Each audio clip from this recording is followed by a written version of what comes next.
1 minute. 1 minute.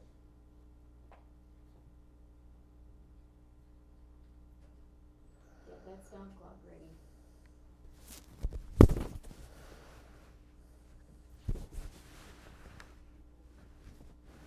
Record is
I'm James Faulk. This is North Coast Perspectives.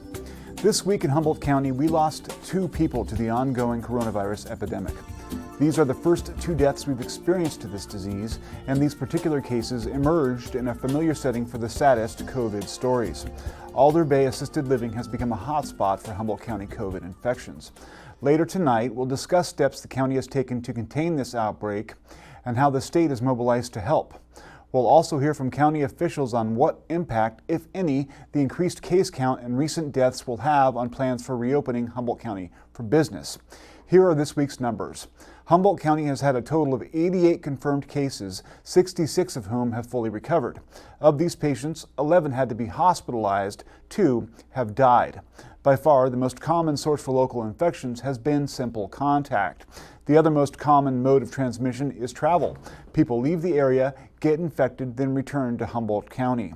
We're opening our doors and lives with both infections and deaths on the rise. The resulting fear is considerable. The Humboldt County Sheriff's Office reports receiving more than 6,000 calls from people looking to report violations of the stay-at-home order or to seek related information. The effort to strike a balance between people's lives and their livelihoods is unfolding just now, and only time and history can render the proper verdict. Now, the headlines. The 2 Humboldt County deaths related to COVID-19 this week effectively brought home the reality of the disease and its aftermath. Humboldt County Health Officer Teresa Frankovich took the time on Monday to write an open letter to local residents, expressing her sadness. She writes, COVID-19 is a stealthy opponent. Its ability to spread easily from people who do not even know they are ill, along with its heightened severity among those of us who are older or have chronic conditions, make it a powerful threat to many in our community, particularly those who reside in long-term care facilities. Both decedents were former residents of Alder Bay Assisted Living. Frankovich continues, the outbreak and this death strengthen our resolve to fight this virus with all that we have. In spite of our best efforts, careful planning, and periodic screening of staff, she writes, COVID-19 may gain entrance to another facility before we are through with this pandemic. Frankovich implored residents to remember that there will be a cost no matter how we move forward. She writes, I ask every resident in Humboldt to help us move forward as safely as possible together and with a sense of purpose to protect each other, especially those who are most vulnerable. As if to further underscore her point, county officials this week issued a warning to people who may have been exposed to the coronavirus at McKinleyville's Aztec Grill. Anyone who was inside the 1693 Central Avenue facility between 4:30 a.m. and 3 p.m. on any day between May 15th and May 20th should call the Humboldt County Joint Information Center at 441-5000. Frankovich said that McKinleyville incident proves community transmission is occurring much more frequently than even 1 week ago. With much of the plan for this school year thrown out with yesterday's face masks, Eureka High School Principal Jennifer Johnson said her staff and students have done well in adapting to the chaos. Her kitchen staff has served more than 90,000 meals to children under 18, and teachers have worked diligently to keep kids occupied and accountable. Students, meanwhile, have been busy working with Johnson to figure out how to proceed with 2020 graduation plans, among other things. We have 4 plans. Plan A is regular graduation, which I think will be difficult because we would have to be in stage 4 because we typically have probably 3,000 to 4,000 people in the stands when we do regular graduation at Albee Stadium. Plan B is to do some type of limited ticketing. So each graduate would get a certain number of tickets so that we can ensure social distancing, but still have family members present, just not everybody that wants to come. And then we would live stream that also for those that can't attend. And then plan C is to do something with just the graduates present, have them spread out, socially distanced, no audience, but we would live stream the event, but at least the kids would be together. And then if we have to do something virtual, I think we'll probably go with more of some type of drive-up model. I mean, I've seen a lot of other schools doing different things, and so we're kind of waiting and gathering ideas if we have to go to that plan, what it would be. I think it may be a mixture of some things recorded and then other things where they actually can drive up, get their diploma. So it's been hard without all those activities that normally end the year for seniors in particular. But I think they're incredibly mature at what they're going through. They know that, we're going to have to go under whatever public health guidelines are at that time. And that's why we have the 4 different options, because we're hoping we can pull off one of the first 3. I think I'm most concerned about same thing moving forward for school. We have 3 different plans depending on where we are in the fall. Of course, actual real school would be our number 1 choice. We know that's what kids and families want, is what we want, it's what the staff wants. And then, if we have to do some type of social distance model where we have half of the students on campus, that's kind of a model we're looking at. What would that look like? What are our options? And then, the other option would be distance learning if public health or the state says we're, in that model. And a lot of it really is beyond our control, but we are definitely planning for all 3. My staff has been incredibly flexible talking about next year's plans. We just had a good discussion with department chairs yesterday about kind of different plans, and people are sharing a lot of different resources and articles that they're reading, really trying to talk to friends in other districts and other states to see, kind of what are some of those out of the box ideas. And they're pretty willing to be pretty creative. And I think the number 1 thing, we want kids to be safe. But we also want to do what's best in an educational sense. Johnson said her student body has bought into the new online paradigm. With 1,200 students, less than 10 have proven difficult to contact. Comparatively, in talking with, I just did a meeting with principals throughout the North State. Our ag teachers have been meeting, or actually throughout, kind of Western United States was my meeting. Our ag teachers have been meeting regularly with teachers throughout the North State. I think our rate of participation and turn-in is higher than most schools that we've talked to. I think part of that is because we're grading work. So there still is, as a high school, kids have to earn credits. They need to earn grades. I know the middle schools are doing pass-fail system, but still, collecting work and doing that.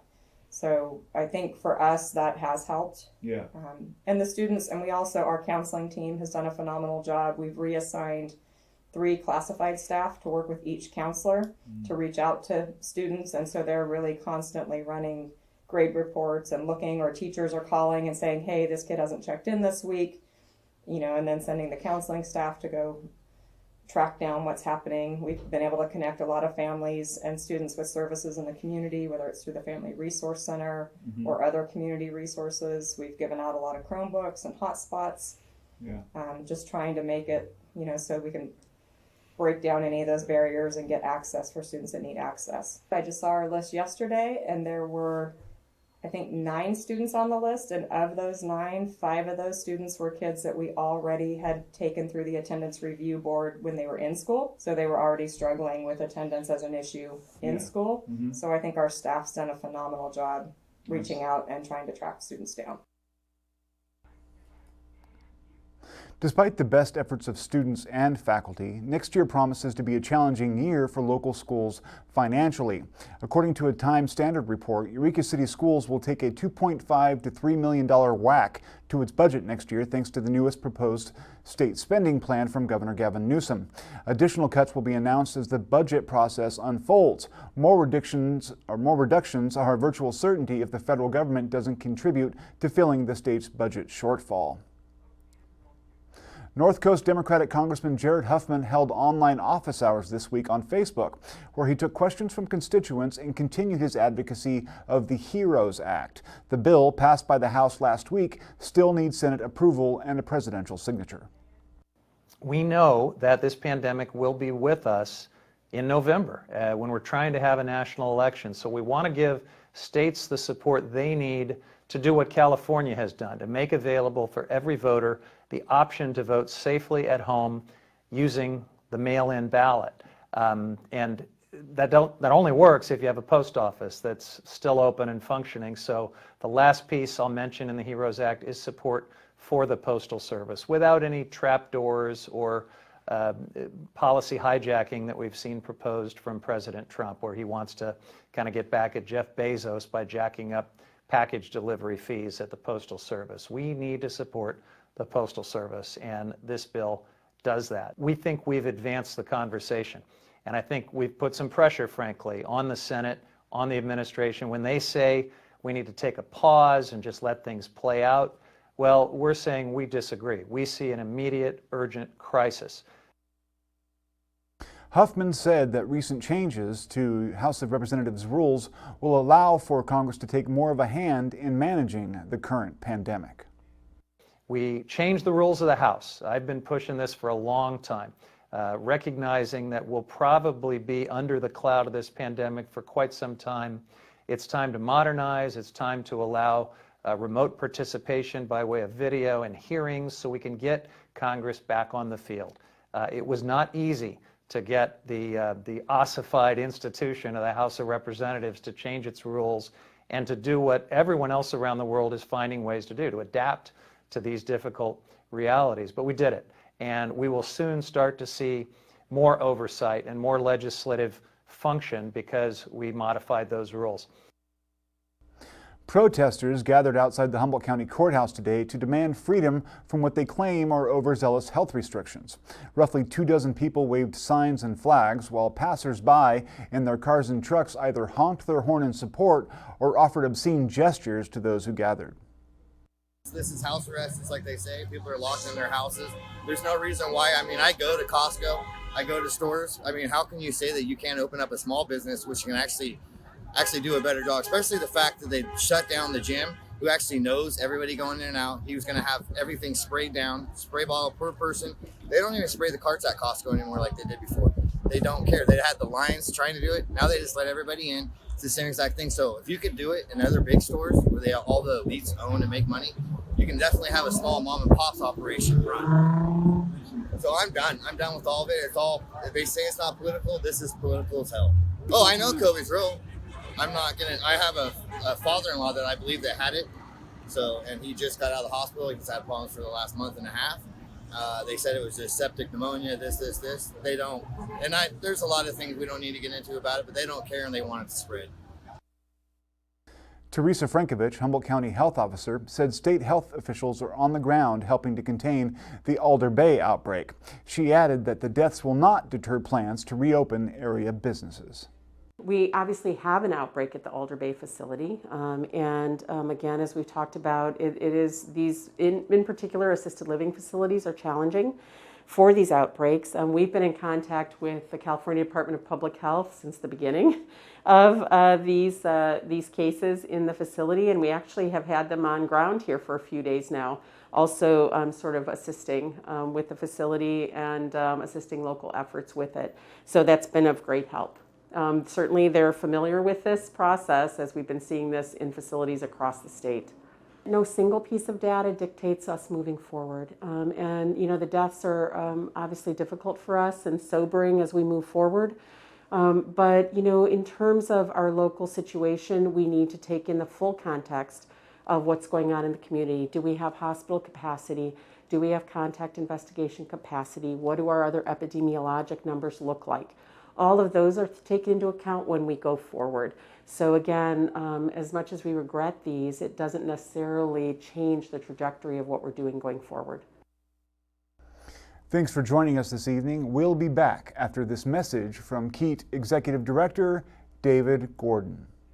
I'm David Gordon, KEAT's Executive Director. With restrictions being cautiously lifted, we at Keat are thinking about how best to conduct business going forward.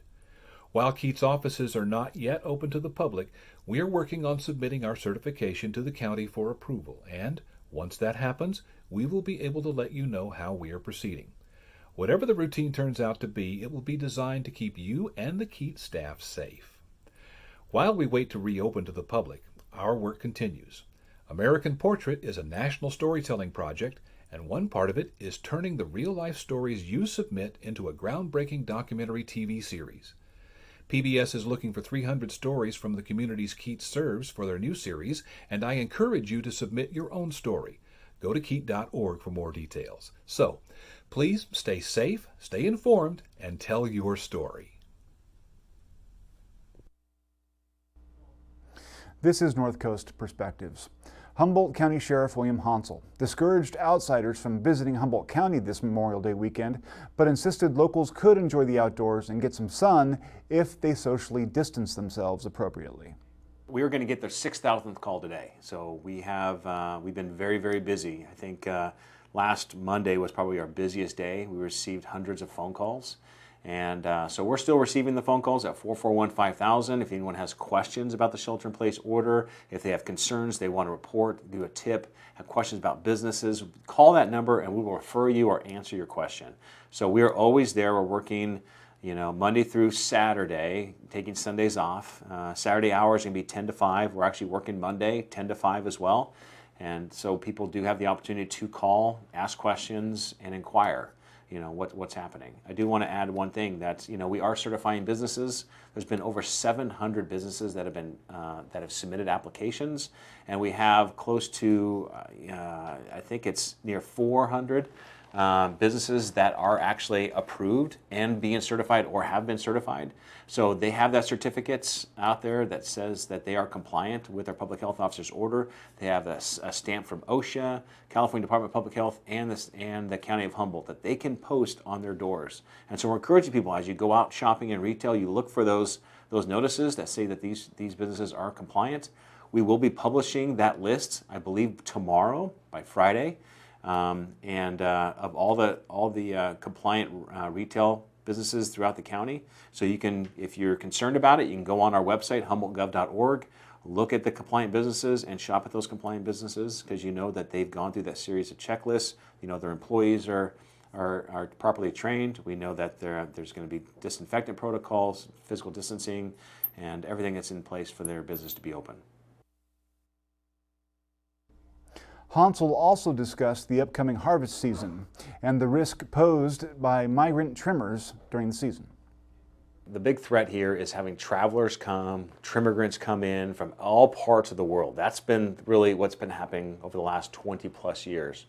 And we want to discourage that as much as possible, especially now with, the legal market has opportunity to go to different staffing, agencies. Dark Staffing Solutions is one of them. And so they can actually go to the places and have a labor force dedicated to marijuana brought to their site and taken care of. So we're encouraging that kind of activity to take place. There are people that have signed up that are willing to work. They're locals looking for local work.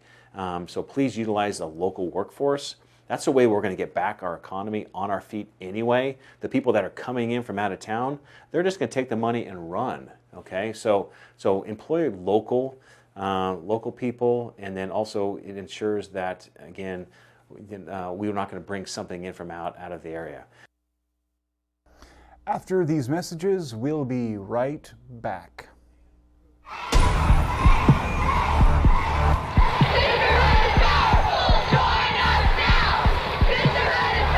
So remember, men, if you come to work tomorrow and your secretary refuses to do the filing and then go home and find that your wife has refused to do the cooking, don't blame them. Remember, you gave them the vote 50 years ago. Black women have a stake in this question. They see it as part of a larger struggle for racial justice. Southerners were very frightened when the senator from Mississippi said that'll be the end of white supremacy if black women get the vote. The right to vote has always been about power and who has it and who doesn't want to give it up. we're still fighting over who has that power.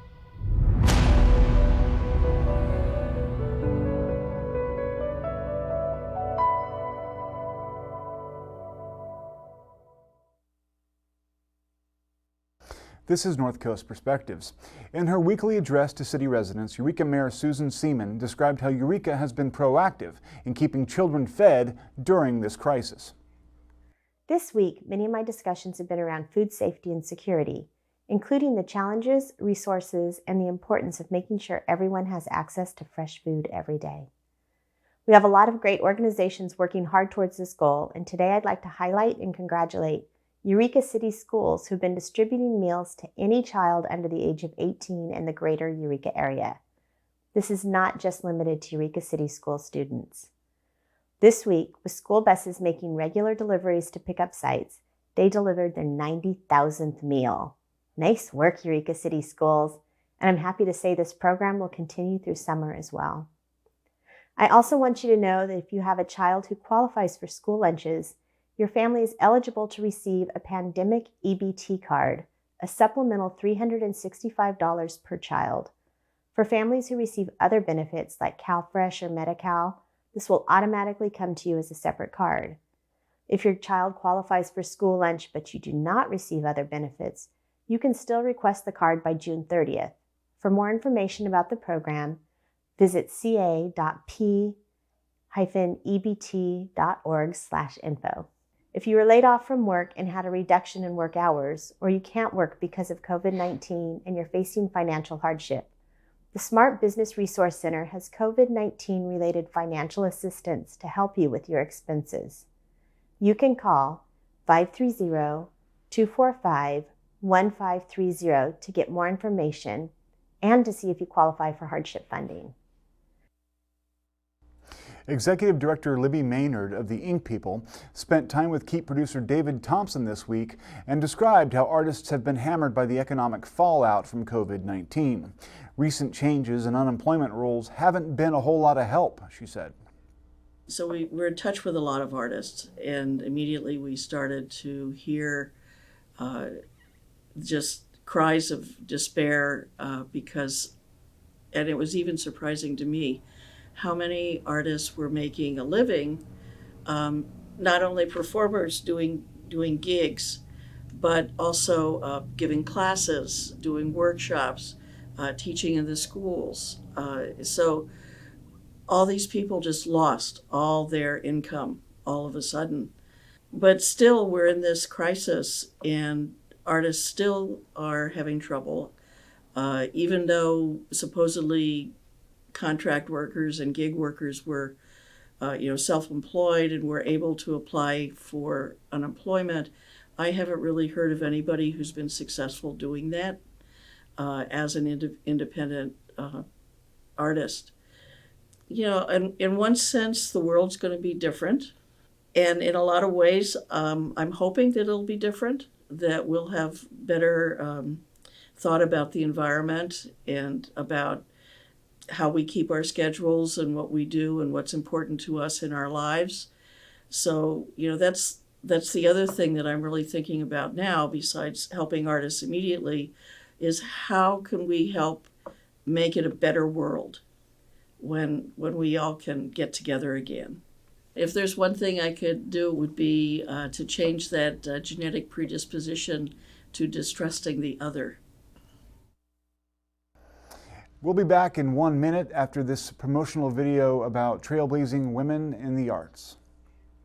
Textbook said women were given the vote. We weren't given anything. We took it.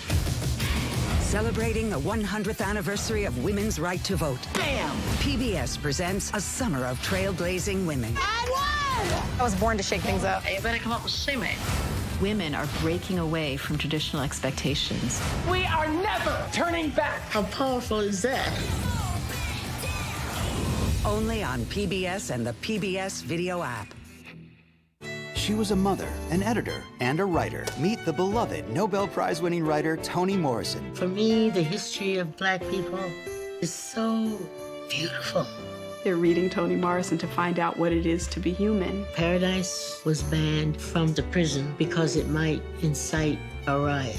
Don't miss Toni Morrison. And I thought, how powerful is that? The Pieces I Am on American Masters.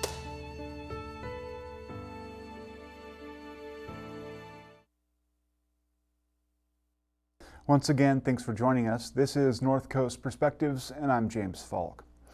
If your social life right now exists primarily between the blinking ones and zeros on your computer screen, we do have some exciting news.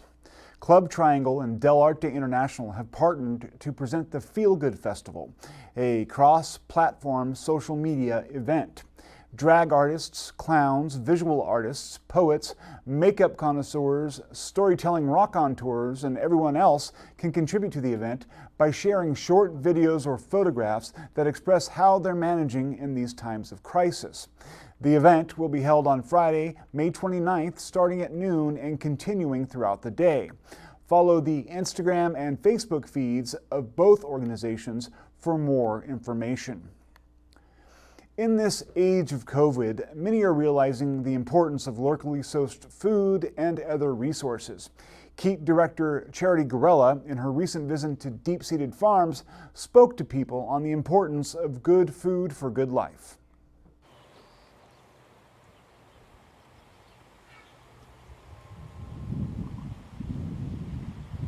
With the pandemic, I feel like, I was thinking about this earlier, like it needs to be taken seriously for sure, and it's also really scary, and people are being threatened by it, but I think it's also kind of exciting to think about all the different changes that can come out of this. There's a lot of potential, and kind of coming back to the farm as being a good example. I guess what I'm seeing people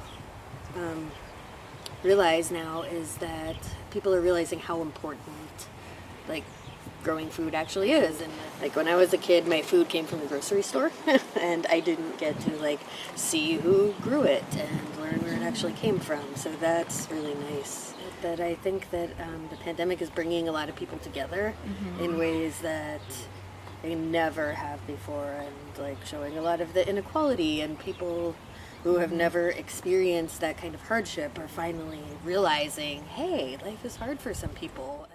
I feel so lucky to be able to come to work. Not only making money, but just like having something to do every day that feels like meaningful and keeping me healthy personally. I'm like incredibly grateful. Yeah. And there's some sense of normalcy. Like I definitely feel like coming to work gives me that sense of normalcy. Yeah. That just like, oh, out here things, I mean, we wear masks, which is slightly odd, but it's like, it's pretty much, yeah, it's very much the same, and seeing things grow despite all of this craziness. So. Especially that, it's like seeing all the plants grow. It's like, it's been a huge, like, little bit of hope every single day, which is really cool. It's, yeah.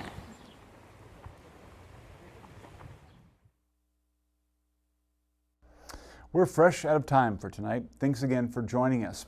Remember, if you have any questions at all relating to the COVID-19 pandemic, our government's response, testing, statistics, or anything else, visit www.humboldtgov.org. Send us your feedback at production@keat-tv.org. Yes, you can send even complaints about me.